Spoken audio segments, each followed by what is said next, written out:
Viewers, இன்னைக்கு டே 48. நம்ம சபையின் அழைப்பு பகுதி 2. அதில் வந்து அடுத்த 2 டாபிக் நம்ம பார்க்க இருக்கிறோம். அடுத்த 2 டாபிக் என்னன்னு சொல்லி பார்த்தீங்கன்னா, ஆவியில் நடப்பது என்றால் என்ன மற்றும் இயேசு கிறிஸ்துக்காக நம்ம சாட்சியா இருக்கிறதும் சுவிசேஷத்துக்காக சாட்சியா இருக்கிறதும் சொல்ற அந்த 2 பகுதி என்னன்னு சொல்லி நம்ம பார்க்க போறோம். 2 விசுவாசத்தின் கிரியைகள் என்னன்னு சொல்லி நம்ம பார்க்க போறோம். ஓகே, இதெல்லாம் 2 கிரியைகள், நம்மளுக்கு ஜீவனை கொண்டு போகும் வழிகள் சொல்ற விஷயத்த நம்ம பார்க்க போறோம். ஏன் ஆவியின்படி நடக்கிறது சொல்லி பார்த்தீங்கன்னா, நிறைய வசனங்கள் அந்த ஆவியின்படி நடக்கிறது பத்தி போட்டிருக்கு. அதே போல கிறிஸ்துவுக்காகவும் சுவிசேஷத்துக்காகவும் நம்ம சாட்சியா இருக்கிறது சொல்லி போட்டிருக்கு. அதை பத்தி நம்ம டீட்டெயிலாக நம்ம பார்க்க போறோம். ஓகே, வாங்க பாடத்துக்குள்ள போகலாம். ஸ்க்ரீன் ஷேர் பண்றேன்.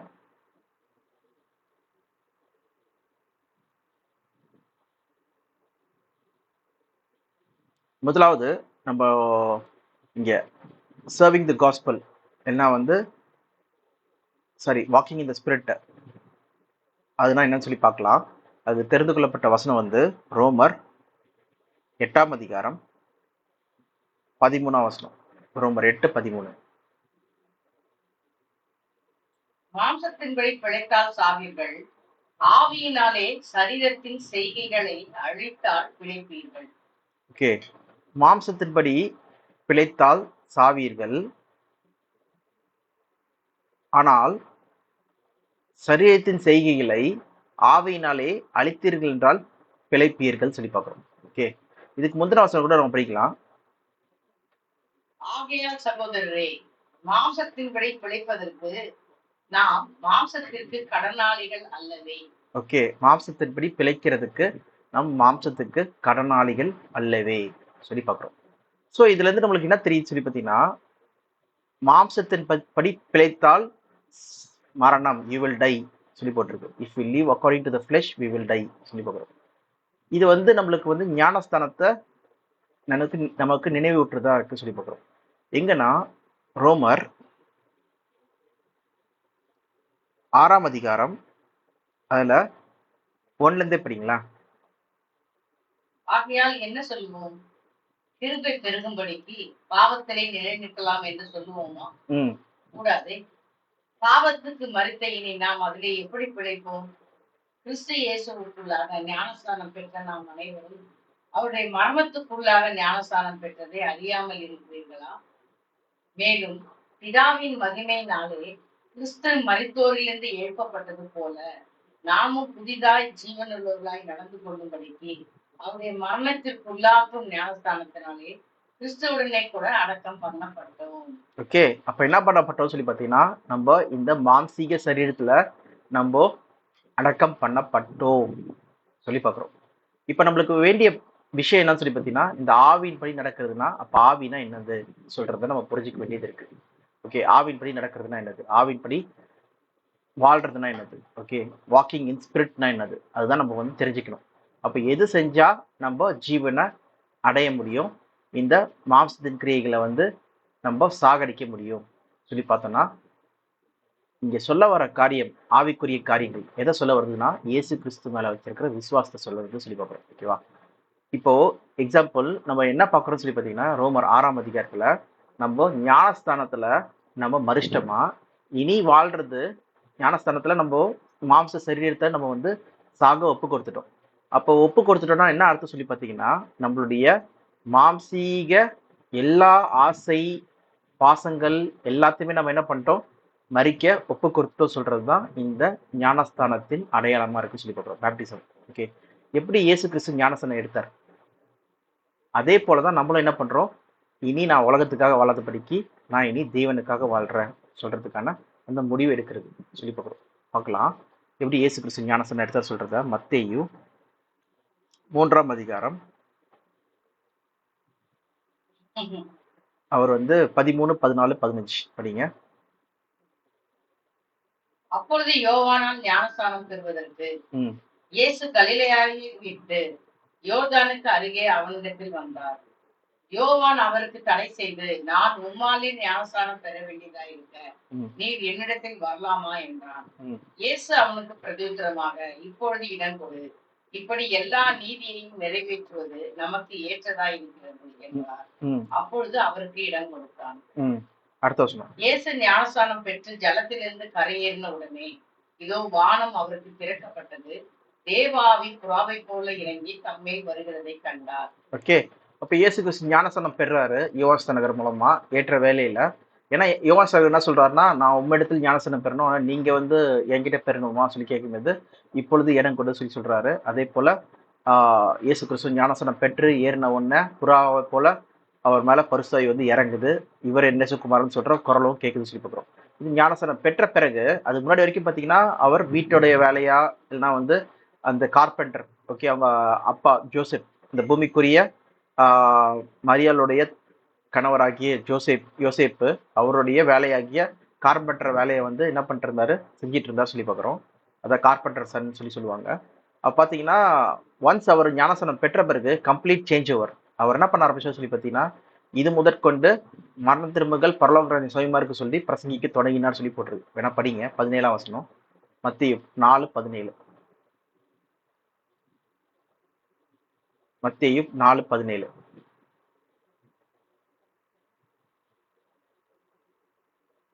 அது முதல் இயேசு மனம் திரும்புங்கள், பரலோக ராஜ்யம் சமீபித்திருக்கிறது என்று பிரசங்கிக்க தொடங்கினார். பாருங்க, பிரசங்கிக்க தொடங்கினார் சொல்லி பார்க்குறோம். Preach, begin to preach.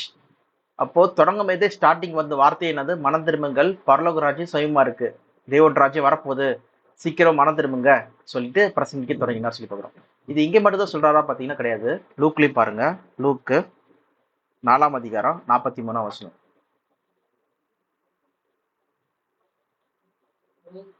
4:43.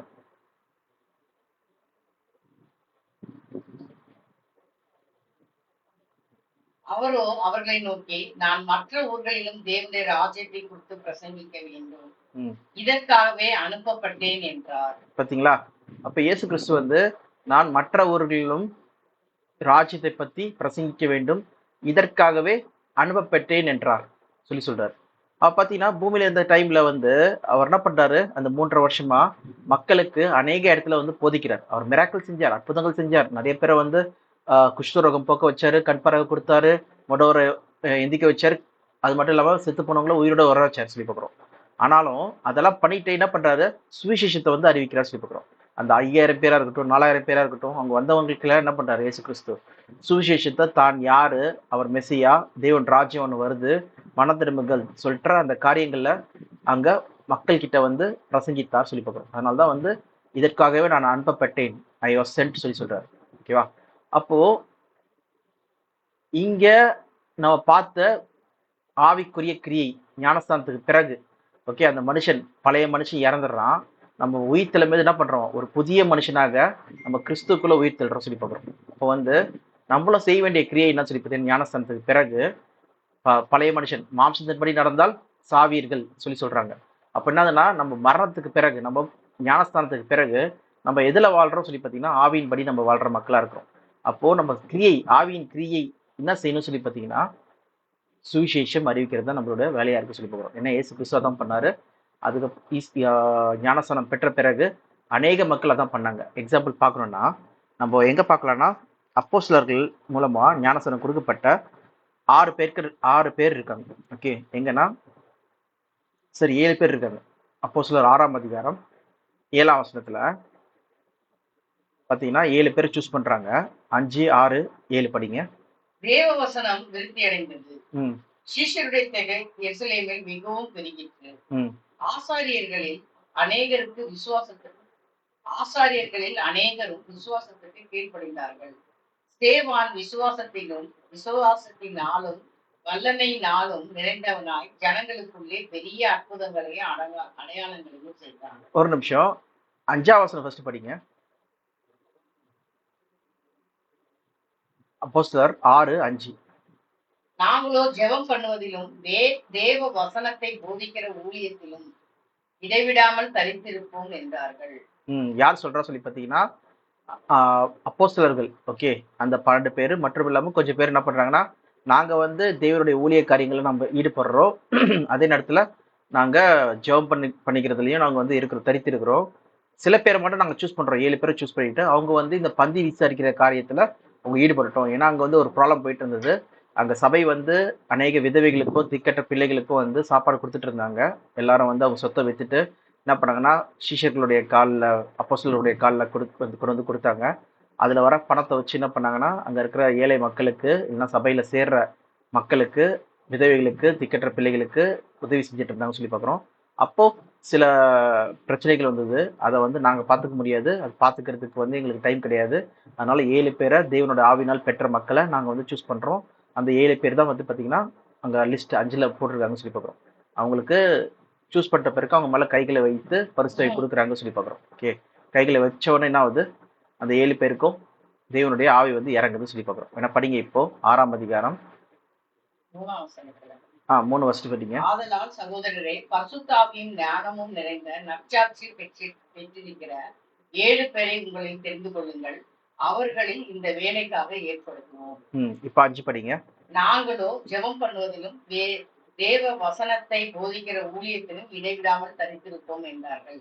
இந்த யோசனை சபையார் எல்லாருக்கும் பிரியமா இருந்தது.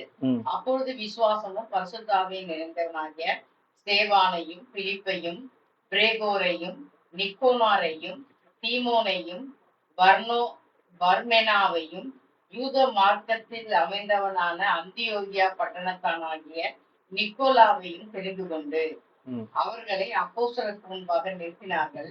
அவர்கள் ஜெபம் பண்ணி அவர்கள் மேல் கைகளை வைத்தார்கள். ஓகேவா?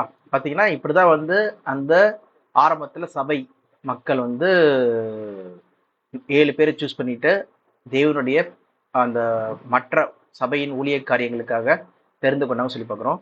அப்போ பார்த்தீங்கன்னா அவங்களுக்கு வந்து ஞானசனம் கொடுத்துட்ட பிறகு அவங்களுக்கு என்ன பண்ணுறாரு, வந்து கைகளை வைக்கிறாங்கன்னு சொல்லி பார்க்குறோம். ஓகே, கைகளை வச்சு பரிசுவை கொடுக்குறாங்க. கொடுத்த உடனே அவங்க என்ன பண்ணுறாங்கன்னு சொல்லி பார்த்தீங்கன்னா அநேக அற்புதங்கள் அடையாளங்கள் செய்து தேவனுடைய சுவிசேஷத்துக்கு சாட்சியாக இருக்காங்கன்னு சொல்லி பார்க்குறோம். வேணா ஃபர்ஸ்ட் ஸ்தேவானை படிக்கலாம். ஸ்தேவானை பார்த்தீங்கன்னா 8ஆம் வசனத்துல படிங்க. ஸ்தேவான் விசுவாசத்தினாலும் வல்லமையினாலும் நிறைந்தவனாய் ஜனங்களுக்குள்ளே பெரிய அற்புதங்களையும் அடையாளங்களையும் செய்தார். ஓகே, பெரிய அற்புதங்களையும் அடையாளங்கள் செய்து இயேசு கிறிஸ்து சாட்சியா சொன்னாரு. அதே நேரத்துல சுவிசேஷத்துக்கு சாட்சியா இருந்தார் சொல்லி பார்க்குறோம். இதே போல ஸ்தேவானை வந்து பார்த்தீங்கன்னா 7ஆம் அதிகாரத்துல வந்து அவர் சாட்சி அறிவிக்கும் போது அவரை கல்லெறிஞ்சு கொண்டுறாங்கன்னு சொல்லி பார்க்குறோம். அப்புறம் சபை வந்து பார்த்தீங்கன்னா மிகுந்த உபத்திரவு வந்து நடந்தது 8ஆம் அதிகாரத்துல நம்ம ஆரம்பத்தில் படிக்கும்போது. அதனால சபை வந்து பார்த்தீங்கன்னா எருசலேம்ல இருந்த அப்போஸ்தலரை தவிர்த்து மிச்ச எல்லாரும் என்ன ஆகுறாங்கன்னா யூதேயா சமாரியாவுக்கு வந்து சிதறடிக்கப்படுறாங்கன்னு சொல்லி பார்க்குறோம். அப்போ சமாரியாவுக்கு போன ஒரு ஆள் தான் யார் பார்த்தீங்கன்னா இந்த 7 பேர்ல ஒருத்தராகிய பிலிப்பு. அவர் வந்து பார்த்தீங்கன்னா சுவிசேஷம் வந்து அறிவிக்கிறார். பாருங்க 4ஆம் வசனத்துல இருந்து, அப்போஸ்தலர் 8ஆம் அதிகாரம் 4ஆம் வசனத்துல இருந்து. சிதறி போனவர்கள் எங்கும் தெரிந்து சுவிசேஷ வசனத்தை பிரசங்கித்தார்கள். அப்பொழுது பிலிப் என்பவன் சமாரியாவில் உள்ள ஒரு பட்டணத்துக்கு போய் அங்குள்ளவர்களுக்கு கிறிஸ்துவை குறித்து பிரசங்கித்தான். பாத்தீங்களா, கிறிஸ்துவை குறித்து பிரசங்கித்தான். பாத்தீங்கன்னா இங்க பாக்குறது, இந்த ரோமர் 8ஆம் அதிகாரத்துல நம்ம பாக்குறது என்னன்னா ஞானஸ்தானம் பெற்று அவங்க பரிசுவை பெற்ற உடனே அவங்க பண்ற விஷயங்கள் என்ன சொல்லி பாத்தீங்கன்னா அவங்க கிறிஸ்துவுக்கு சாட்சியா இருக்கிறது. நீங்க எங்கேயும் ஞானஸ்தானமே பத்தி போடவே இல்லையே, இது எப்படி இது சொல்லி நீங்க கேட்கலாம். இது வந்து பாத்தீங்கன்னா பவுல் இதுதான் வந்து ஒரு இடத்துல விளக்குறாரு. ஞானஸ்தானம் பெற்ற உடனே அவங்க என்ன பண்ணணும், பரிசுத்தவே பெறணும்னு சொல்லி பார்க்குறோம். இது எபேசியர்லயே விளக்குறாரு, அதே நேரத்துல அப்போஸ்தலரையும் பார்க்கலாம். ஃபர்ஸ்ட் நம்ம வந்து அப்போஸ்தலர் 19ஆம் அதிகாரத்துல நம்ம பார்க்கலாம். 19 2ஆம் வசனம் 2ல படிங்க. நீங்கள் விசுவாசிகளான போது பரிசுத்த ஆவியை பெற்றீர்களா என்று கேட்டான். அதற்கு அவர்கள் பரிசுத்த ஆவி உண்டென்பதை நாங்கள் கேள்விப்படவே இல்லை என்றார்கள். அப்பொழுது அவன் அப்படியானால் நீங்கள் எந்த ஞானஸ்தானம் பெற்றீர்கள் என்றான். அதற்கு அவர்கள் யோவான் கொடுத்த ஞானஸ்தானம் பெற்றோம் என்றார்கள். அப்பொழுது பவுல் யோவான் தனக்கு பின் வருகிறவராகிய கிறிஸ்து இயேசுவில் விசுவாசிகளாய் இருக்க வேண்டும் என்று தனங்களுக்கு சொல்லி மனம் திரும்புதலுக்கு ஏற்ற ஞானஸ்தானை கொடுத்தானே என்றான். அதை கேட்ட பொழுது அவர்கள் கர்த்தராகிய இயேசுவின் நாமத்தினாலே ஞானஸ்தானம் பெற்றார்கள். பெற்ற பிறகு பவுல் அவர்கள் மேல் கைகளை வைத்த போது பரிசுத்த ஆவி அவர்கள் மேல் வந்தார். அப்பொழுது அவர்கள் அந்நிய பாஷைகளை பேசி தீர்க்கதரிசனம் சொன்னார்கள். பாத்தீங்களா, அப்போ இயேசு கிறிஸ்துவின் நாமத்தினாலே ஞானஸ்தானம் பெற்ற உடனே அவங்களுக்கு என்ன கொடுக்கப்படுது சொல்லி பார்த்தீங்கன்னா பரிசுத்த ஆவி கொடுக்கப்படுது சொல்லி பார்க்குறோம். இதுதான் எபேசியர்ல வந்து பவுல் சொல்லியிருப்பார் சொல்லி பார்க்குறோம். எபிஷியன்ஸ் 1ஆம் அதிகாரம்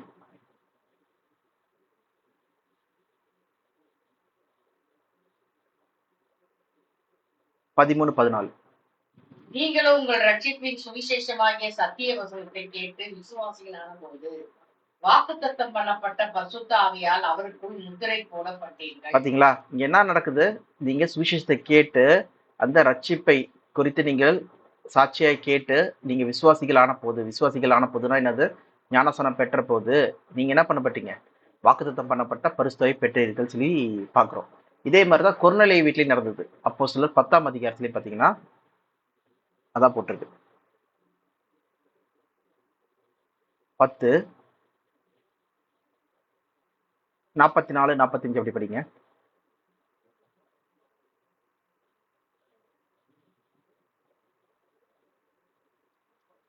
இந்த வார்த்தைகளை பேதுரு பேசிக் கொண்டிருக்கையில் வசனத்தை கேட்டவர்கள் யாவர் மேலும் பரிசுத்த ஆவியானவர் இறங்கினார். அவர்கள் பல பாஷைகளை பேசுகிறதையும் தேவனை புகழ்கிறதையும் பேதுருவோட கூட வந்திருந்த விருத்தசேதனம் உள்ள விசுவாசிகள் கேட்கும் போது பரிசுத்தாவின் வரம் புறஜாதிகள் மேலும் பொருந்தருளப்பட்டதை குறித்து பிரமித்தார்கள். அப்பொழுது பேதுரு, நம்மை போல பரிசுத்தாவியை பெற்ற இவர்களும் ஞானஸ்நானம் பெறாதபடிக்கு எவனாகிலும் தண்ணீரை விளக்கலாமா என்று சொல்லி கர்த்தருடைய நாமத்தினாலே அவர்களுக்கு ஞானஸ்நானம் கொடுக்கும்படி கட்டளையிட்டான். ஓகே, போதும். பாத்தீங்கன்னா ஞானஸ்நானம் கொடுக்குறாங்கன்னு சொல்லி பாக்குறோம். ஆனா இங்க வந்து பாத்தீங்கன்னா பரிசுத்தாவி ஃபர்ஸ்ட் கொடுக்கப்பட்டது. ஏன்னா பவுல், அது மட்டும் இல்லாம பேதுரு கூட இருந்த விருத்தசேதனம் உள்ள யூதர்கள். விருத்தசேதனம்னாலே யாரை குறித்து சொல்றாங்கன்னு சொல்லி பாத்தீங்கன்னா யூதர்களை பற்றி சொல்றாங்க. அவங்களும் என்ன பண்றாங்கன்னா இந்த மாதிரி நடக்கும் சொல்லி நினைக்கல. ஆனா பாத்தீங்கன்னா தேவன் வந்து புறஜாதி மக்களையும் வந்து தெரிந்து கொண்டிருக்காரு சொல்றது வந்து இவங்களுக்கு புரிய வருது. வந்த உடனே என்ன பண்றாங்க? ஞானஸ்தானத்தை வந்து டக்குன்னு கொடுக்குறாங்கன்னு சொல்லி பாக்குறோம். ஓகேவா? இதுதான் வந்து பாத்தீங்கன்னா எப்படி இயேசு கிறிஸ்து வந்து அந்த மத்தேயு 3ஆம் அதிகாரத்துல நம்ம பார்த்தோம்ல, அவர் வந்து ஞானஸ்தானம் பெற்ற பிறகு அவர் என்ன பண்றாரு? சுவிசேஷத்தை வந்து அறிவிக்கிறவரா இருக்காரோ, அப்போ உலகத்துக்கு மறிச்சிட்டாரோ, அந்த உலகம்னா உலகத்தின் காரியங்களுக்கு எல்லாத்துக்கும் மறிச்சிட்டாரோ, அதே போல எதுக்கு பிழைத்திருக்காரு சொல்லி பார்த்தீங்கன்னா பிதாவின் சித்தம் செய்யறதுக்கு பிழைத்திருக்கிறார் சொல்லி பார்க்குறோம். அதனாலதான் வந்து பாத்தீங்கன்னா நான் பிதாவின் சித்தம் செய்யவே வந்தேன்னு சொல்லிட்டு லூக்கால கூட பாத்தீங்கன்னா 4ஆம் அதிகாரம் 43ஆம் வசனத்துல நம்ம என்ன படிச்சோம்? நான் சுவிசேஷத்தை, தேவனுடைய நற்செய்தியை அறிவிக்க, okay, proclaim the good news of the kingdom of God to other towns because that is why I was sent. இதற்காகவே நான் அனுப்பப்பட்டேன்னு சொல்லிட்டு இயேசு கிறிஸ்து சொல்றாரு சொல்லி பார்க்குறோம். அப்போ நம்ம ஆவிக்குரிய கிரியை சொல்லும்போது ஆவியில் படி நடக்கிறது, ஓகே, வாக்கிங் பை ஸ்பிரிட் சொல்லும்போது என்ன செய்யணும் சொல்லி பார்த்தீங்கன்னா, என்ன கிரியை செய்யணும் சொல்லி பார்த்தீங்கன்னா சுவிசேஷத்தை அறிவிக்கிறது தான் நம்மளுடைய கிரியையா இருக்கு. ஓகே, ஞானஸ்தானத்துக்கு பிறகு நம்ம ஞானஸ்தானத்துக்கு முன்னாடி வரைக்கும் பார்த்தீங்கன்னா நம்ம பழைய மனுஷனா இருந்தோம். ஓகே, பூமிக்குரிய மனுஷனா இருந்தோம் சொல்லி பார்க்குறோம். ஓகே, எல்லா வித உலகத்தின் நிச்சயின்படி நம்ம நடந்துட்டு இருக்க மக்களா இருந்தோம். எப்போ நம்ம கிறிஸ்துவ நிமித்தம் நம்ம ஞானஸ்தானம் பெற்றோமோ நம்ம என்ன பண்ணப்பட்டோம்? ஆவியில நடக்கிற மக்களாயிட்டோம். நம்ம செய்ய வேண்டிய கிரியை என்ன சொல்லி பார்த்தீங்கன்னா சுவிசேஷ காரியங்கள், சுவிசேஷத்தின் கிரியை செய்யணும்னு சொல்லி பார்க்குறோம். அப்போ சில பேர் கேட்கலாம், நமக்கு வந்து அன்பு வரணுமே, அன்பு எப்படி பிறக்கிறது? அன்பு நம்ம வந்து இன்னொருத்தவங்களை அன்பு செலுத்துறதுன்னா நம்ம போய் அவங்களை அன்பு செலுத்தும் போது தானே வந்து அது வருது. ஓகே, 2 பேர்கிட்ட இருக்கிற அன்பு எப்படி வரும்? ஓகே, அது பழக தானே வரும் அன்பு. இல்லைன்னா வந்து ஒருத்தங்களுக்கு வந்து நன்மை செய்யறது எப்படி செய்யறது? அது நம்ம கையால செய்யும்போது தானே வரும். அது வந்து நம்ம கிரியையினால் தான் வருது. அதெல்லாம் தானே செய்யணும் சொல்லி சொல்லும்போது இங்க நம்ம புரிஞ்சுக்க வேண்டிய விஷயம் என்னதுன்னா, இது ஆவிக்குரியதா இருக்கு சொல்லி பார்க்குறோம். ஓகே, ஆவியின் மேல் நடக்கிறது. நீங்க ஆவியின்படி சுவிசேஷ காரியங்களை இல்லைன்னா நற்செய்திகளை நம்ம சொல்லும் போதே, ஓகே, நற்செய்திகளை இயேசு கிறிஸ்து பத்தி நம்ம அறிவிக்கும் போது என்ன நடக்குதுன்னு சொல்லி பார்த்தீங்கன்னா அந்த ஆவிக்குரிய கனிகள் பிறக்குதுன்னு சொல்லி பார்க்குறோம். எங்கன்னா கலாத்தியர்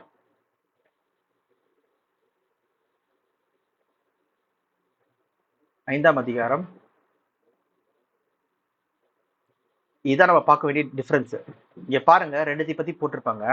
மாம்சத்தை பத்தி போட்டிருப்பாங்க, ஆவியை பத்தி போட்டிருப்பாங்க. மாம்சத்தை படி போடும்போது என்ன போட்டிருக்காங்கன்னு சொல்லி பாருங்க. 19 கலாத்தியர் 5:19. கலாத்தியர் 5:19. மாம்சத்தின் கிரியைகள் வெளியரங்கமாயிருக்கின்றன. அவையாவன விபச்சாரம், வேசித்தனம், அசுத்தம். இப்படிப்பட்டவர்கள் தேவன் ராஜ்யத்தில் பிரவேசிக்க முடியாது சொல்லி போட்டிருக்கு. பாத்தீங்கன்னா மாம்சத்தின் கிரியைகள், ஆக்ட்ஸ் ஆஃப் ஃபிளஷ், கிரியைகள் சொல்லி போட்டிருக்கு.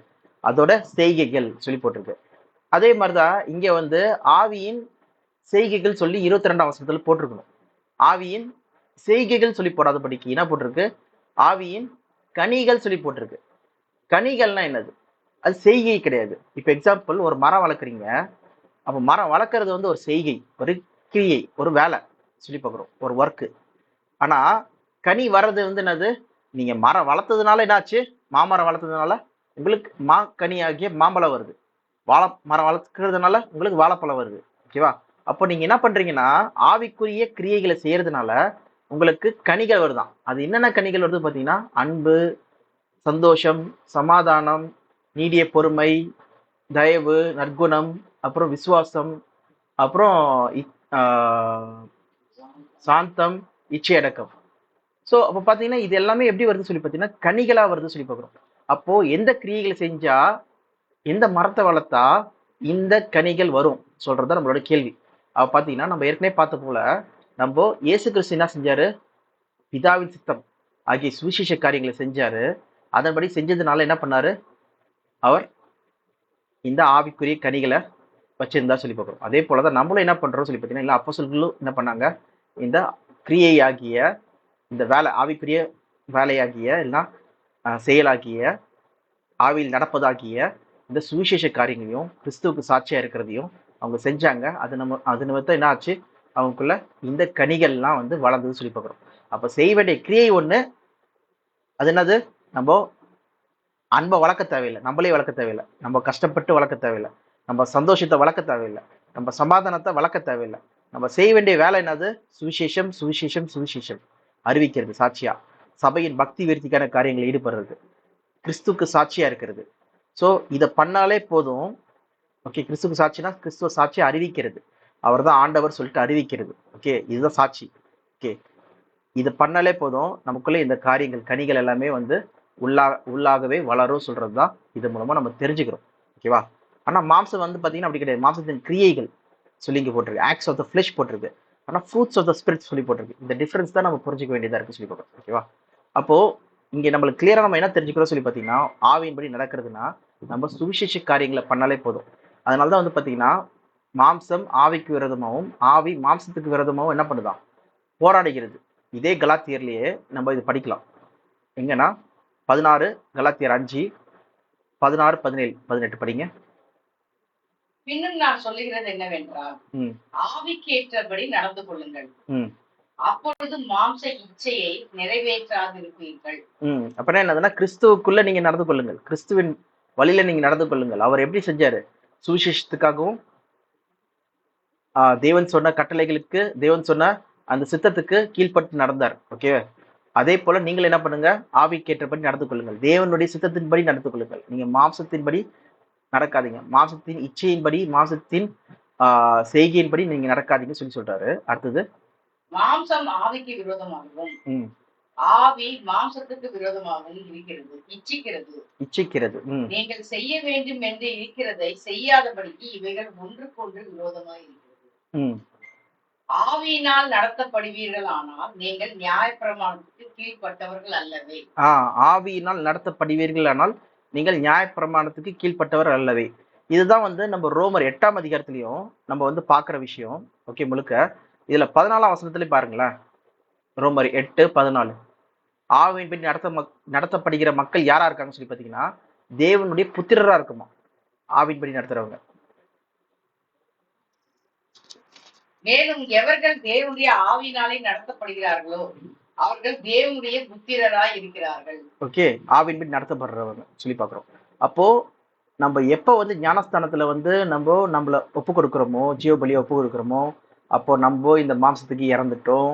இனி நம்ம வந்து வாழ்றது கிறிஸ்துவுக்காகவும் சுவிசேஷத்துக்காகவும் சபையின் பக்தி விருத்தியின் காரியங்களுக்காகவும், நம்ம ஏதாவது ஒரு வகையில சபைக்கு பிரயோஜனம் உள்ள வர மக்களாய் பக்தி விருத்தியின் காரியங்கள் செய்யற மக்களாய் இருக்கணும்னு சொல்லி பாக்குறோம்.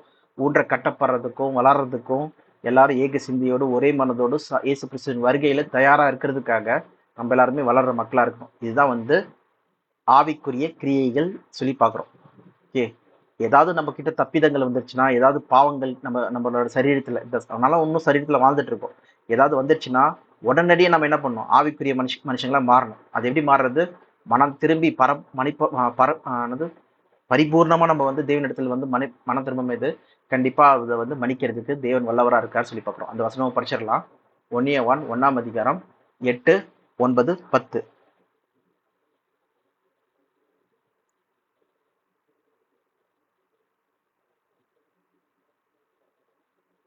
நமக்கு பாவம் இல்லை என்போமானால் நம்மை நாமே வஞ்சிக்கிறவர்களா இருப்போம். சத்தியம் நமக்குள் இராது.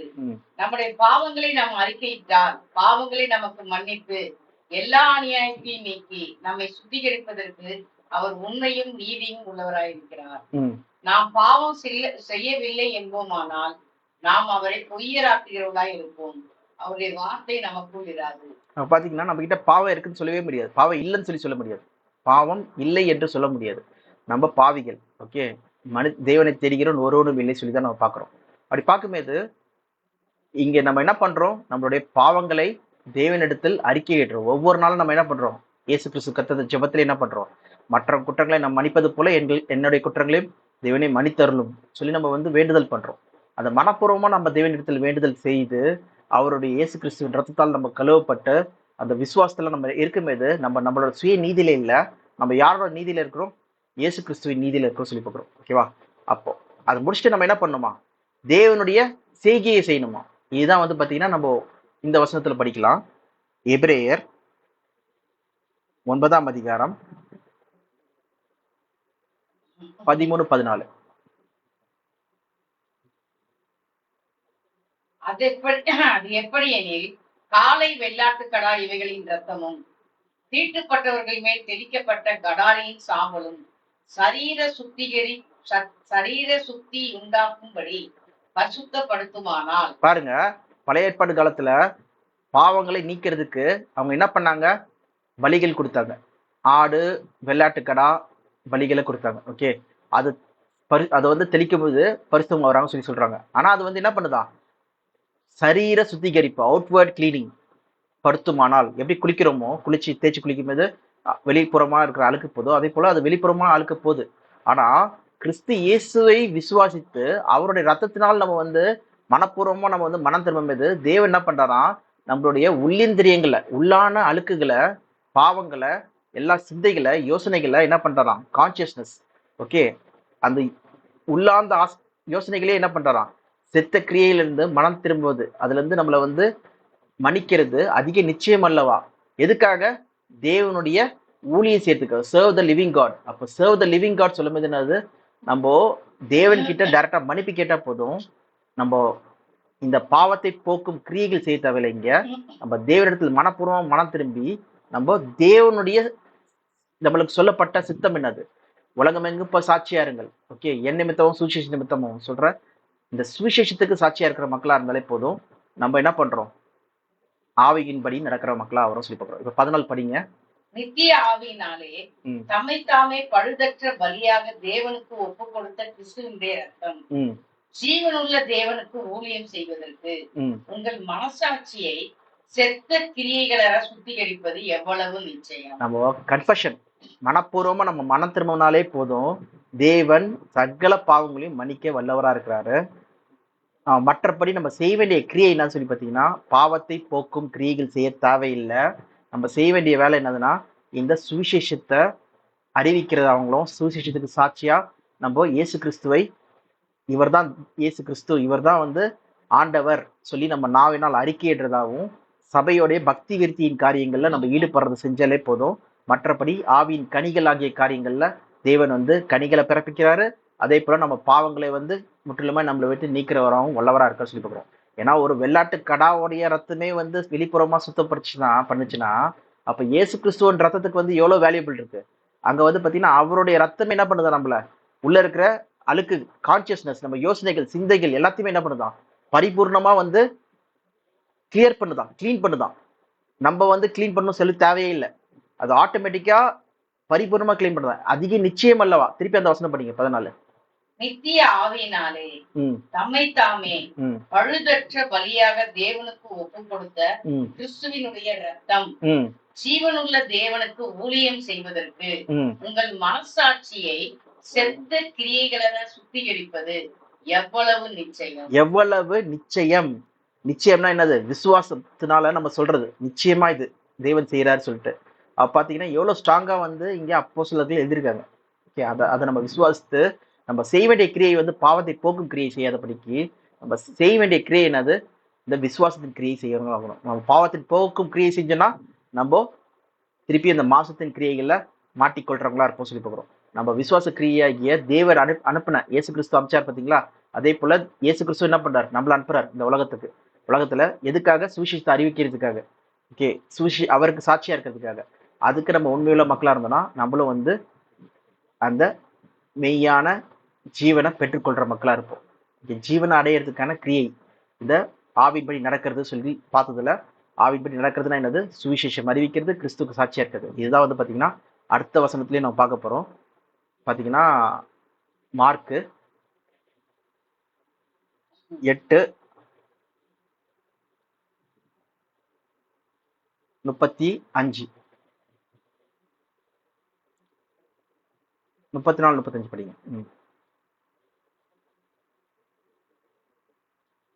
பின்பு அவர் ஜனங்களையும் தம்முடைய சீஷர்களையும் தம்மிடத்தில் அழைத்து, ஒருவன் என் பின்னே வர விரும்பினால் அவன் தன்னைத்தானே வெறுத்து தன் சிலுவையை எடுத்துக்கொண்டு என்னை பின்பற்ற கடவன். தன் ஜீவனை ரட்சிக்க விரும்புகிறவன் அதை இழந்து போவான். என் நிமித்தமாகவும் சுவிசேஷத்தின் நிமித்தமாகவும் தன் ஜீவனை இழந்து போகிறவன் அதை ரட்சித்துக் கொள்வான். ஓகே, இங்க தெளிவா நம்ம என்ன பாக்குறோம்னா, டைரக்டா இங்க போட்டிருக்கு. என் நிமித்தமாகவும் சொல்லும்போது இயேசு கிறிஸ்துவின் சாட்சியாக அவரை நாவினால் அறிக்கையிட்டு, அவர் இயேசு கிறிஸ்து யாரு, அவர் வந்த நோக்கம் என்னது, அவர் மனுக்குலத்தை எப்படி காப்பாத்துறாரு, அவர் தரும் சபையின் அழைப்பு என்னது சொல்லி எல்லாத்தையும் நம்ம சாட்சியை அறிவிக்கிறவங்களாகவும், அது மட்டும் இல்லாமல் சுவிசேஷத்தை தேவன் ராஜ்யம் வரப்போகுது, எப்படி இயேசு கிறிஸ்து சொல்றாருல, மன திரும்புகள் பரலோக ராஜ்யம் சமீபமா இருக்கு சொல்லிட்டு, அந்த மாதிரி நம்ம தேவன் ராஜ்யம் வரப்போகுது, அந்த ராஜ்யத்தின் தேவனுடைய திட்டம் என்னது, சித்தம் என்னது சொல்றது எல்லாத்தையும் நம்ம அறிவிக்கிற மக்களா இருக்கிறது தான் வந்து நம்ம சுவிசேஷம் அறிவிக்கிறதா இருக்கு சொல்லி பார்க்குறோம். ஓகேவா? என் நிமித்தமாகவும் சுவிசேஷ நிமித்தமாகவும் தன் ஜீவனை இழக்கிறவன். இது சொல்லும் போது கண்டிப்பா என்ன இருக்கு, எப்படி இயேசு கிறிஸ்துக்கு வந்து மரணம் வந்துச்சோ அதே போல அப்போஸ்தலர்களுக்கு எப்படி வந்து மரணம், துக்கம், வேதனை எல்லாம் வந்துச்சோ, அங்க பாத்தீங்கன்னா துக்கம் சொல்ல முடியாது. ஏன்னா வந்து கிறிஸ்துவ நிமித்தம் ஒரு பாடுகள் வந்து அவங்க என்ன பண்ணாங்க, சந்தோஷமா என்னாங்க சொல்லி பாக்குறோம். அது கூட படிக்கலாம் நம்ம வசனம். அப்போஸ்தலர் 5ஆம் அதிகாரம் கடைசி 2 வசனம் நினைக்கிறேன்.